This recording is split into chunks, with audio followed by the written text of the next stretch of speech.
Alberta's oil and gas sector is in a bit of a slump right now, but new virtual reality technology could change that in a hurry.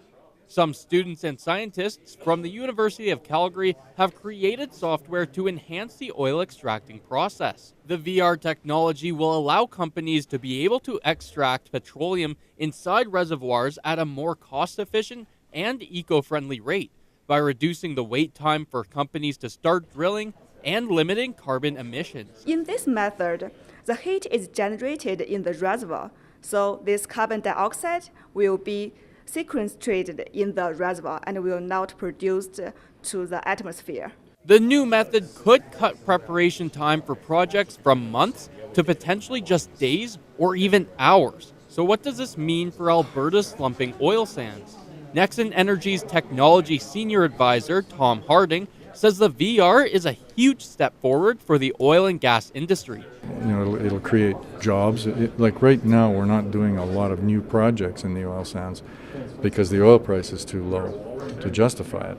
So if we can bring the cost down so that it's economic by using a new recovery process, then that will stimulate industrial activity. Today's oil price is sitting at just over $51 a barrel, less than half the price of oil at this time just 3 years ago. With oil and gas currently at a low point in Alberta, this new technology could re-energize the industry. For State Newsfile, I'm Matt Fetinko. This isn't the first time the CPS has had to do an accountability report. They've completed a workplace review in 2013, highlighting the same issues. Well, for the women's team, Kendall, it's not as pretty as they take on the first place Red Deer College Queens, and the Trojans, they're sitting down at 4th overall in the ACAC standings. Well, they have improved significantly since the beginning of the season, where they just could not find the back of the net. And since November 16th, they're actually sitting at 7-3, including back-to-back wins last weekend, so let's hope they can carry over some of the momentum from those games. The ladies will be in Red Deer tonight, and puck drop will be at 7 o'clock. Yeah, Jacob, one of the bigger names actually on the market in Thomas Vanek hung up his Red Wings per se as he was traded to the Florida Panthers. Now, fans here in Calgary were hoping that Jerome McGinley would find his way back to the Sea of Red, but he's been traded to the Los Angeles Kings.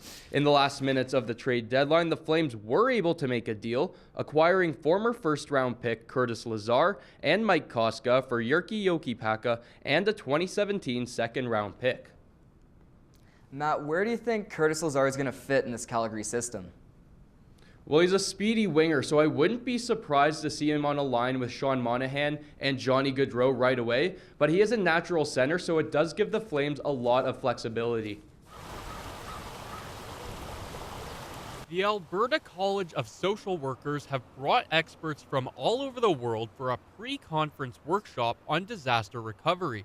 The workshop isn't the first of its kind, but it is the first being held in Alberta, and will focus on how social workers can help people following natural disasters such as the Fort McMurray fire and the 2013 flood here in southern Alberta. A week after the flood, if you drove down Memorial, there was about an 8-foot high pile of household goods piled on the boulevards for the city to pick up.